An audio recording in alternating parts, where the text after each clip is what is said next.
말씀 받도록 하겠습니다. 하나님의 말씀은 요한복음 21장 1절부터 14절까지의 말씀입니다. 그 후에 예수께서 디베라 호수에서 또 제자들에게 자주를 나타내셨으니 나타내신 일은 이러하니라. 시몬 베드로와 디두모라 하는 도마와 갈릴리 가나 사람 나다나엘과 세베대의 아들들과 또 다른 제자 둘이 함께 있더니 시몬 베드로가 나는 물고기를 잡으러 가노라 하니 그들이 우리도 함께 가겠다 하고 나가서 배에 올랐으나 그날 밤에 아무것도 잡지 못하였더니 날이 새어갈 때 예수께서 바닷가에 서셨느나 제자들이 예수이신 줄 알지 못하는지라. 예수께서 이르시되 얘들아 너희에게 고기가 있느냐 대답하에 없나이다. 이르시되 그물을 배 오른편에 던지라. 그리하면 잡으리라 하시니 이에 던졌더니 물고기가 많아 그물을 들 수 없더라. 예수께서 사랑하시는 그 제자가 베드로에게 이르되 주님이시라 하니 시몬 베드로가 벗고 있다가 주님이시라 하는 말을 듣고 겉옷을 두른 후에 바다로 뛰어내리더라. 다른 제자들은 육지에서 거리가 불과 한 50칸쯤 되므로 작은 배를 타고 물고기 든 그물을 끌고 와서 육지에 올라보니 숯불이 있는데 그 위에 생선이 놓였고 떡도 있더라. 예수께서 이르시되 지금 잡은 생선을 좀 가져오라 하시니 시몬 베드로가 올라가서 그물을 육지에 끌어올리니 가득히 찬 큰 물고기가 153마리라. 이같이 많으나 그물이 찢어지지 아니하였더라. 예수께서 이르시되 와서 조반을 먹으라 하시니 제자들이 주님이신 줄 아는 고로 당신이 누구냐 감히 묻는 자가 없더라. 예수께서 가셔서 떡을 가져다가 그들에게 주시고 생선도 그와 같이 하시니라. 이것은 예수께서 죽은 자 가운데서 살아나신 후에 세 번째로 제자들에게 나타나신 것이라. 아멘. 읽었던 본문 말씀을 중심으로 해서 부활의 주님을 만나면이라는 제목으로 말씀을 받으려고 합니다. 제자들 입장에서 예수님이 십자가의 죽음이 충격일까요? 아니면 약속대로 3일 만에 부활하신 모습이 충격일까요? 제가 지금 물어보는 겁니다. 둘 다 충격입니다. 네, 그들은 예수님이 십자가에 죽어주시는 그 자체로 충격이고, 사실은 구약을 아는 사람이라면 구약에 약속되었던 말씀은 예수님은 이루어 나가는 것이고 하나님의 뜻을 따라서 그 길을 가셨던 것이잖아요. 그럼에도 불구하고 제자들 입장에서는 충격입니다. 그런데 더 큰 충격이 뭐예요? 약속대로 부활하셨던 주님을 보는 것이 더 큰 충격입니다. 우리 주님은 약속대로 부활하셨습니다. 그래서 우리는 지난 주일날 부활의 주일을 거룩하고 행복하고 아름답게 지켰습니다.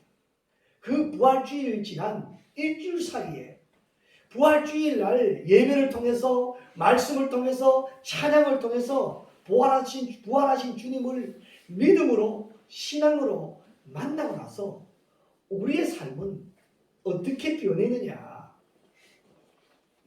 이것이 사실은 우리 삶에 대한 책임입니다.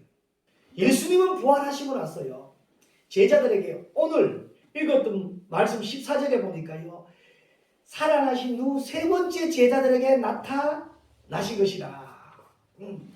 제자들은 최소한 지금 오늘 만난 예수님 하면 몇 번째 만난 거예요? 세 번째 만난 거예요. 부활하신 예수님을 만났음에도 불구하고 그 제자들의 반응은, 그 제자들의 삶은 변함이 없어요. 부활하신 예수님이 우리를 찾아오셨습니다. 우리의 생각, 우리의 환경, 우리의 허물, 우리의 행실 다 알고 계시지만 우리에게 일일이 찾아오셨어요. 내가 다 안다. 그 예수님을 만났으면, 부활하신 주님을 만났으면 이제 더 이상 빈 무덤에서 주님을 찾을 필요는 없습니다. 부활하신 살아계신 예수님을 만났으면 우리의 인생이 새롭게 새로운 삶의 모습을 가지고 주님께 영광 돌리며 나아가야 된다는 것입니다. 여러분, 부활하신 예수님 만나셨습니까? 아멘입니까? 여러분, 부활하신 예수님 만나셨습니까? 만난 것 같기도 하고 아닌 것 같기도 하고, 목사님 꼭 만나려고 묻는데 내가 대답을 어떻게 해야 되나 심히 헷갈리는 이 모습은 무슨 모습입니까? 부활하신 예수님을 만나면요, 예수님은 살아나셨습니다. 할렐루야. 네. 지금도 예수님은요, 저와 여러분 마음 문을 두드리고 계십니다. 예수님이 손 내미십니다. 만나기만 하면요, 그 예수님을 만나기만 하면 우리 사람들은 우리의 마음은, 우리의 심령은 변화를 받습니다. 오늘 부활주일 지난 일주일 지난 오늘 예수님은 제자들에게 친히 찾아오셨습니다. 제자들의 반응을 한번 보십시다. 이제 제자들은요, 부활하신 예수님에 대한 그 기쁨과 감격은요 잊어버리고 여전히 십자가에 죽어주시는 예수님의 그 충격에서 헤어나오지 못하고 이제 우리가 어떻게 살아야 할까? 3년 동안 제자들은 예수님과 살 때는요 삶에 대한 걱정 없었습니다. 예수님과 함께만 하면 그저 행복이었습니다. 예수님과 함께하면 죽은 자도 살아나고 배고프고 굶고 있는 사람들의 먹이시는 예수님의 모습 보면서 마냥 행복했습니다. 우리가 어떻게 살아갈까 걱정하지 않았습니다. 예수님과 함께 있기만 하면 말이에요. 그런데 제자들이요 예수님이 십자가에 죽어가는 모습을 보았거든요. 그러니까 이제 우리가 어떻게 살아야 될까? 첫 번째 보니까요 어떻게 살아야 할까 고민하고 있습니다. 삶의 목적을 잃어버립니다. 예수를 놓치면 말입니다. 우리 2절 3절 한번 볼까요? 같이 한번 읽어볼까요? 같이 한번 읽어보십시다. 시몬 베드로와 디두모라 하는 도마와 갈릴리 가나 사람 나다나엘과 세베대의 아들들과 또 다른 제자 둘이 함께 있더니 시몬 베드로가 나는 물고기를 잡으러 가노라 하니 그들이 우리도 함께 가겠다 하고 나가서 배에 올랐으나 그날 밤에 아무것도 잡지 못하였더니.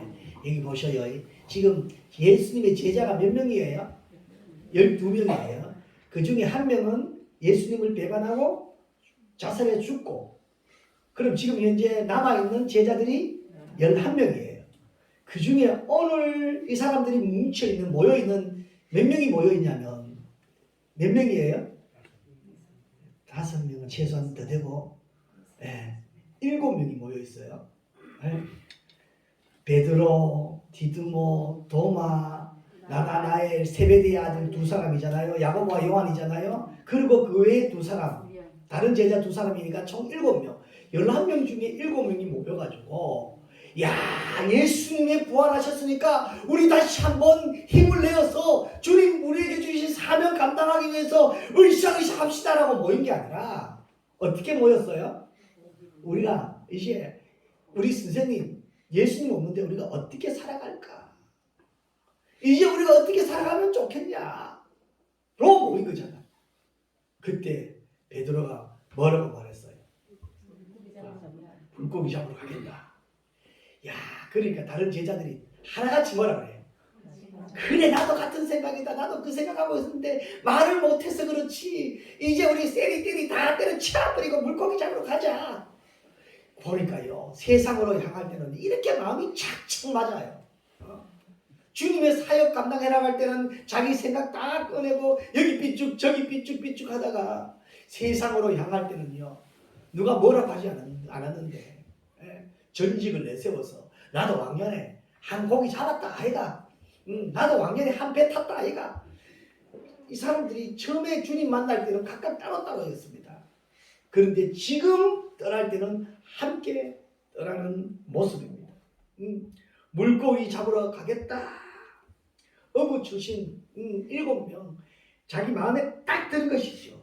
뭐라고요? 우리도 함께 가겠다. 이 사람들 보셔요. 예수 안 믿는 사람들이, 예수 모르는 사람들이 그러면 이해가 돼요. 지금 여기에서 함께 가겠다고 물고기 잡으러 가겠다고 떠난 사람들이 누구예요? 예수님의 제자들입니다. 제자들.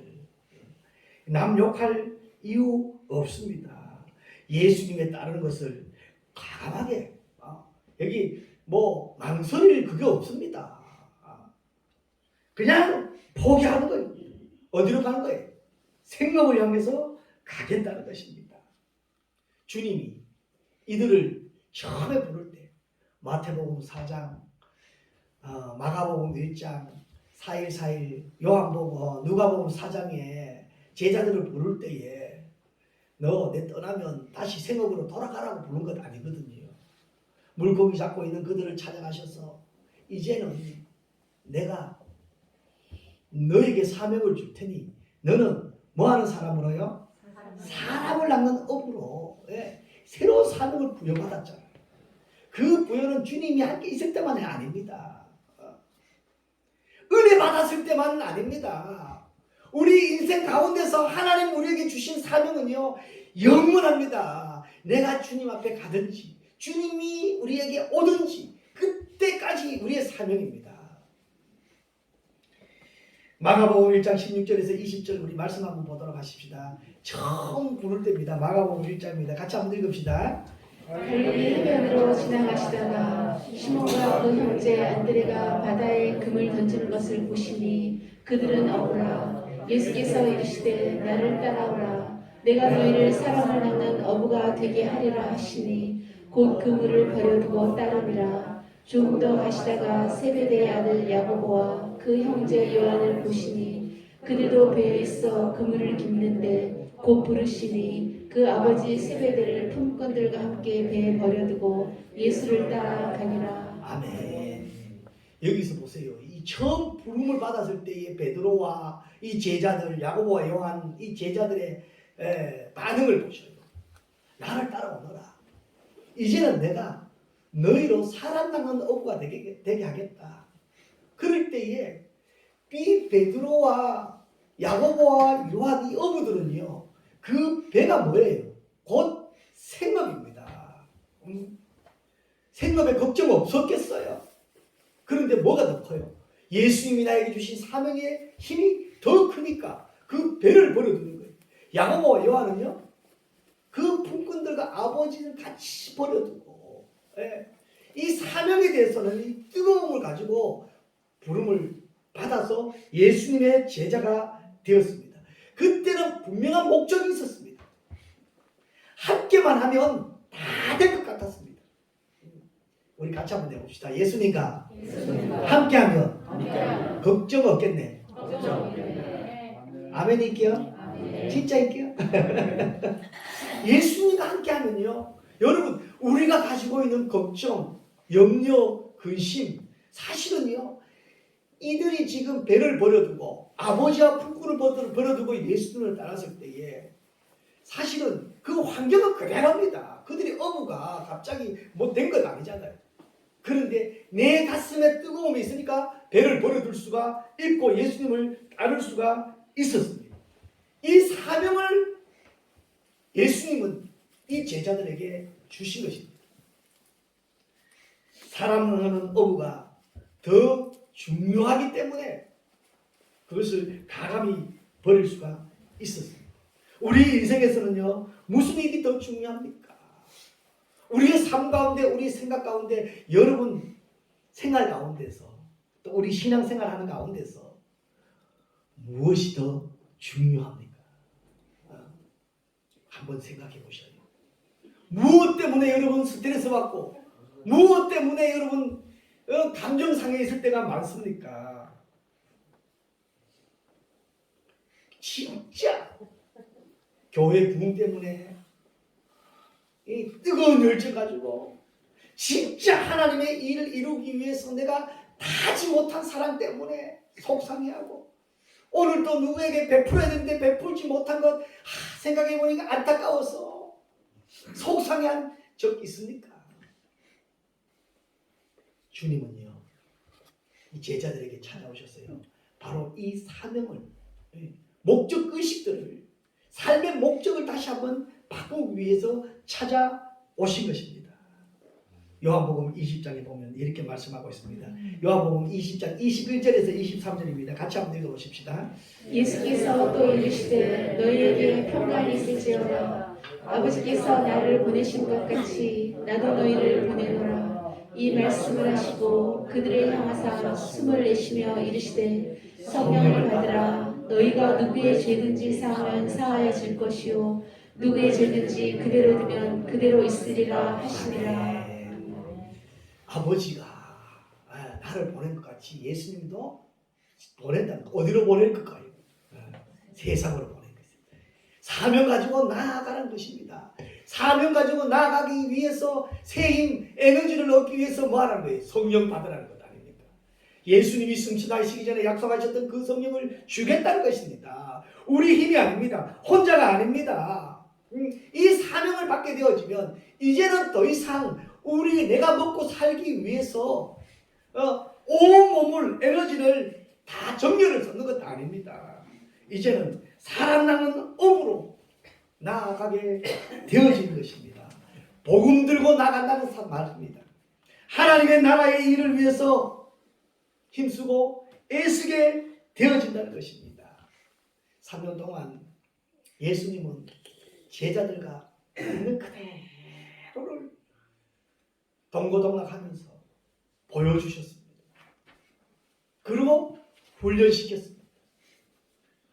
이제쯤 됐겠지 생각했는데 예수님이 십자가에 죽으시고 부활하셔서 보니까요, 한 번 나타나서도 우리 선생님 살아나셨네 그러면 그 자리를 지켜야 되는데, 두 번 만났음에도 불구하고 제자들은 여전히 어디로?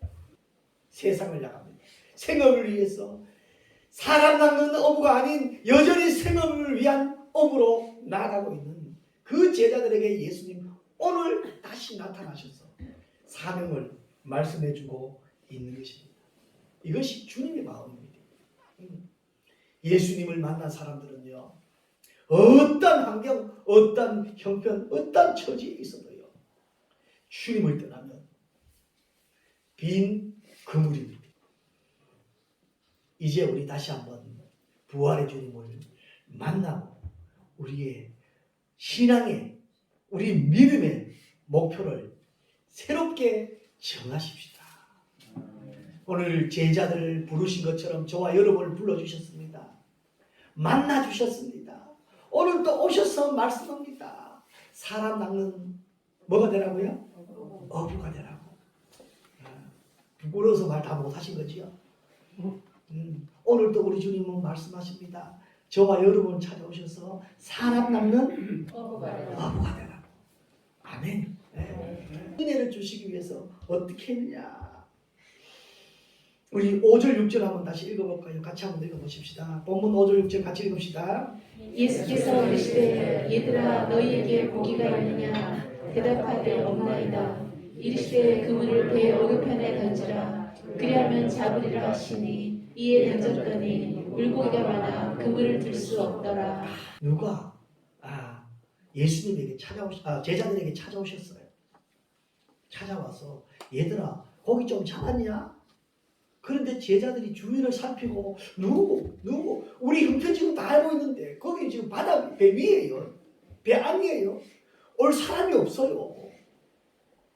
우리가 밤새도록 수고했는데 고기 한 마리 잡지 못한 것 다 아는데 누가 얘들아 고기 좀 잡았냐? 지금 물어요. 그때 대답은 뭐예요? 지금 누구 살필 그게 아니에요. 그냥 그 대답이 나옵니다. 없습니다. 이때의 대답은 좀 짜증난 대답, 짜증스럽고 퉁명스럽고 지쳐있는 이 목소리로 없습니다 하지 않았겠어요. 그런데 없다는 소리가 함께 다시 한번 들려오는 말씀이 뭐예요? 그물을 다시 들고 오른편에 던져라. 지금 제자들의 전직이 뭐예요?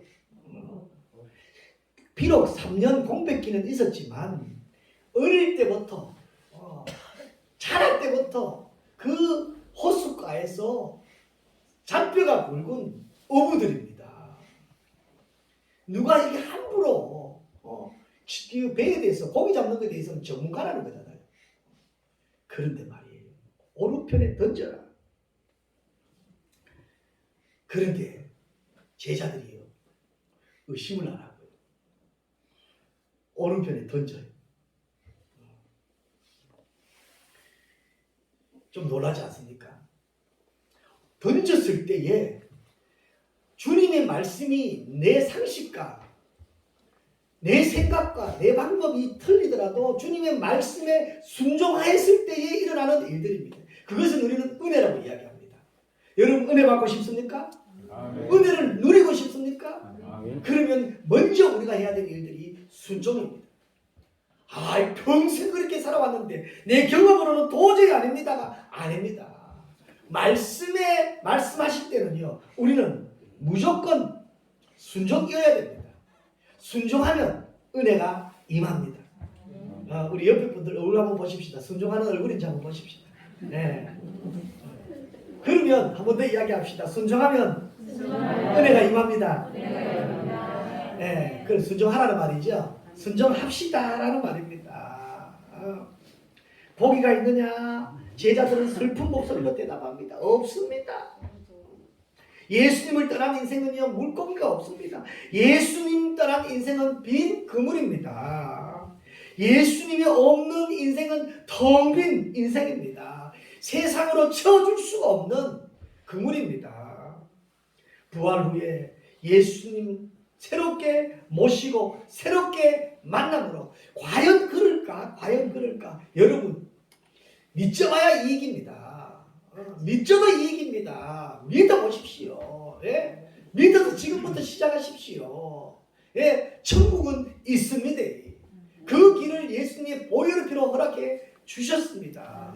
그리고 우리에게 그 천국을 살라고 다시 한번 기회를 주셨습니다. 그러면 아멘하고 순종하고 따라 보십시다. 주일날요, 여러분 혹 주위에서 교회 올라오면 전화 오는 데 있잖아요. 오늘 만나자, 개모임 하자, 산에 가자, 요즘 꽃도 좋은데 어디 가자. 그럴 때 여러분 자신 있게 이야기하세요. 안 된다. 왜? 교회 가야 된다. 니 언제부터 교회 다녔노? 몇 주 전부터 다녔다. 니도 교회 가자. 니도 교회 가자. 이게 바로 살아남는 어부의 첫 걸음입니다. 같이 한번 내봅시다. 니도 교회 가자. 그렇게 해서 거기 첫 걸음이 되어지는 것입니다. 이것이 순종입니다. 순종해서 살면요, 주님이 채워주십니다. 밤새도록 수고했지만요, 그 말 한마디 순종하실 때에 물고기가요, 그냥 혼자서 걷어 올릴 수 없을 정도로 많은 물고기들입니다. 그뿐만 아닙니다. 예수님이 그들에게 직접 보여주십니다. 무엇을 보여줄까요? 예수님은요, 제자들 섬김을요, 삶으로 보여주신 거예요. 삶으로. 우리 8절 9절 한번 읽어볼까요? 같이 한번 읽어보십시다. 다른 제자들은 육지에서 거리가 불과 한 50칸 되므로 작은 배를 타고 물고기 그물을 끌고 와서 육지에 올라와 보니 숯불이 있는데 그 위에 생선이 놓였고 떡도 있더라. 네. 지금 이 숯불의 생선이 어디서 났을까요? 떡은 누가 준비했을까요? 지금 밤새도록 지쳐있는 그 제자들에게 가장 필요한 게 무엇일까요? 네? 밤새도록 지금 수고하고 애썼던 제자들에게 이 새벽에 굶주린 그 추위 아니겠어요? 거기에 숯불을 피워놓고 생선을 얼려놓고 떡을 굽고 있는 예수님의 모습을 보여주고 있는 거예요. 우리가요, 억지로 내가 필요한 걸 저들에게 강요하는 것이 아니라 저들이 필요한 것을 말이에요. 믿지 않는 저들이 필요한 것, 우리 충족시키면서 복음을 전해 섬겨야 된다는 것입니다. 우리 다시 한 번 더 보십시다. 12절 13절 한 번 더 보십시다. 12절 13절입니다. 같이 읽읍시다. 예수께서 이르시되 와서 조반을 먹으라 하시니 제자들이 주님이신 줄 아는고로 당신이 누구냐 감히 묻는 자가 없더라. 예수께서 가셔서 떡을 가져다가 그들에게 주시고 생선도 그와 같이 하시니라. 아멘. 네. 우리 일할 때 무슨 힘으로 일해요? 밥신입니다. 밥신. 예, 그들도 밤새도록 지쳐있는 그들 예수님이 아시고 말이에요. 네. 그들에게 직접 찾아오셔서 잘 구워진 생선과 떡으로 조반을 준비해 주신 멋있는 예수님 아니에요? 멋지지 않으세요? 이 모습이 누구의 모습이어야 될까요? 이 모습이 예수 믿는 저와 여러분의 멋있는 모습이 되어야 됩니다. 예수님이 하셨던 모습대로 섬겨 나아가는 것입니다. 예수님은 하나님의 아들이십니다. 하나님이십니다. 그럼에도 불구하고 지쳐있는 제자들에게 찾아오셔서 아침을 준비해서 그들을 섬기는, 와서 먹자. 얼마나 멋있어요.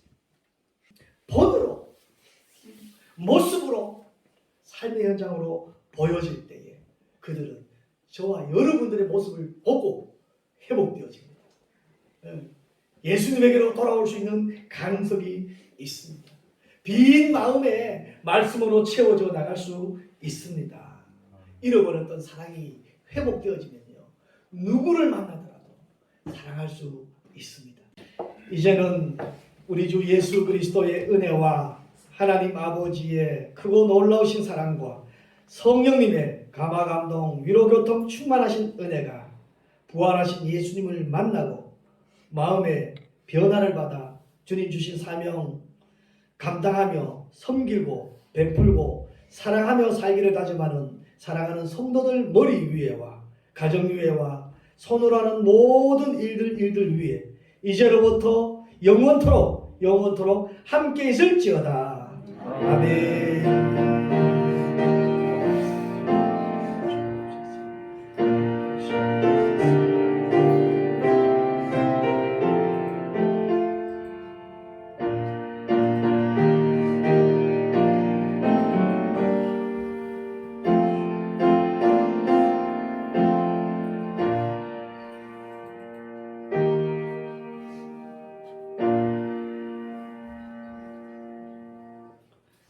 아멘. 예배를 마쳤습니다. 우리 박수로 하나님께 영광 돌리도록 하겠습니다.